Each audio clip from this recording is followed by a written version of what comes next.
Hi all. இன்றைக்கி நாம் ஒரு ஹெல்த்தியான லஞ்ச் பாக்ஸ் ரெசிபி பார்க்க போகிறோம்.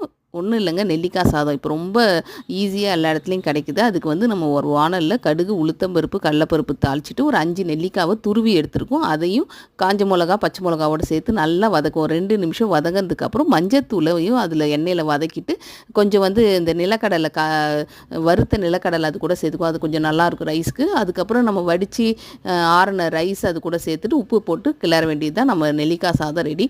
அதுக்கு ஒரு சைட் டிஷ்ஷாக வந்து கருணக்கிழங்கு ஃப்ரை வேக வச்சு எடுத்துக்குவோம். அது கூட வந்து மிளகாத்தூள், உப்பு, கொஞ்சம் அரிசி மாவு சேர்த்துக்குவோம். அப்போ தான் வந்து இந்த கருணக்கிழங்கு நல்லா கிறிஸ்பியாக வரும். ஸோ நம்ம இதெல்லாம் நல்லா அதில் கோட் பண்ணிவிட்டு நம்ம ஒரு ஃப்ரை பேனில் போட்டு ரோஸ்ட் பண்ண வேண்டியதான். நம்மளோட சைட் டிஷ் ரெடி ஆகிடுச்சு. ரொம்ப சிம்பிளுங்க. ஒரு 1/2 hour to 45 minutes ரெடி பண்ணிடலாம். இதுக்கு ஒரு ஹெல்த்தி ட்ரிங்க்கும் நம்ம செஞ்சிடலாம். கேரட், பீட்ரூட், நெல்லிக்காய் இது மூணுத்தையும் அரைச்சி நம்ம எடுத்துக்கிட்டோன்னா ஒரு ஹெல்த்தி ட்ரிங்க் தயார். இன்றைக்கி சூப்பரான லஞ்ச் மெனு தயாராக